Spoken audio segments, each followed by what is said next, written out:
Well, much of the media have mocked the existence of unidentified flying objects. The U.S. Pentagon has been studying this subject for quite a long time and apparently will soon release some of its findings, which remain classified. According to a new report in the New York Times, the U.S. government may have physical evidence of, and we're quoting, off-world vehicles not made on this Earth. The government has also released footage of UFO sightings, including a 2004 encounter recorded from an advanced Navy fighter jet. Commander David Fravor is a retired naval aviator who once saw something he could not explain, that science can't explain. We're honored to have him on tonight. Mr. Fravor, thanks so much for coming on. So, tell us if you think this is being misinterpreted. According to the New York Times, the U.S. government has physical evidence of some sort of vehicle made not on this Earth. Is it what it sounds like?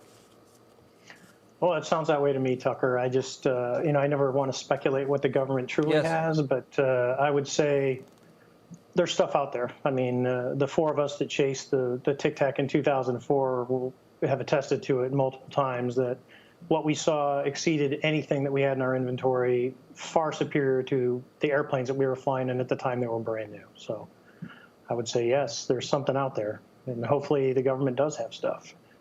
So when we spoke before about this, and you suggested that the object you saw that you chased, the Tic Tac, behaved in ways that challenged your understanding of aeronautics, of physics, and that you didn't think it was likely that that object belonged to a foreign military.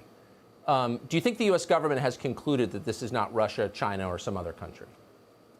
I'm pretty sure of that, just by some of the phone calls that we've gotten, some of the people that we have talked to in the government, that they are unaware of what this is. And I think that ties directly with the East Coast sighting with the gimbal video. And I'd be willing to say, just because I'm in contact with a lot of these people, that there are more incidents that are starting to come out, that people are starting to report inside the government channels of things that they've seen. And I think you're seeing it from people in the past, because it always had that taboo to come out and talk about these things. You're now finding people from the past that are saying, hey, I saw this, I just was never told to report it, or when I did, I was told not to say anything. Yes. So I think since 2017, the world is starting to change because of the publicity, because of the attention of the Senate and the Congress, because of people like Marco Rubio on the Intel Committee of telling the DOD, hey, I want to report. I think you're starting to see more and more of that.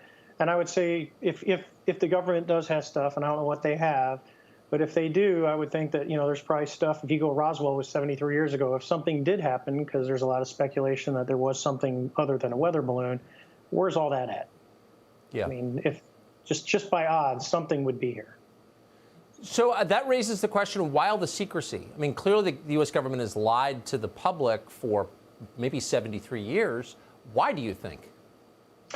Well, if we go back to like Project Blue Book and go, it was done, it really did two things. One, it investigated occurrences and sightings that people saw. The other one was it primarily was sent out to debunk, to prove that it wasn't, or to make excuses of why it wasn't. I don't know why. I think some of it was trying to capture that technology. But if something lands in your front yard, there's no reason to deny that it existed, or, or for the government to cover it up, because if it's not collected by some means that's going to question our national security or our offensive or defensive capabilities, then why would you hide it? That just baffles me. Just like our incident, why wasn't it thoroughly investigated at the time for something that literally could penetrate a battle group spaces, and they did nothing? I mean, there was nothing done until really about 2009. There's a story here that a lot of us can't wait to see. Finally, do you feel vindicated? I never, you could say that, but I never, most of the fellow aviators that know the group of us, we were never like chastised, or, you get ribbed, but it was never like you're crazy or anything like that. Right. But I know there are people that do have that fear of coming out saying, that it's going to ruin their career. And for me, it just wasn't that. It was never the case with us. Well, that's the beauty of being a naval aviator. People take you seriously by definition. Commander, thanks so much. And I try and be sober and believable for you, Tucker. and you are, and we appreciate it. Thank you. Thank you.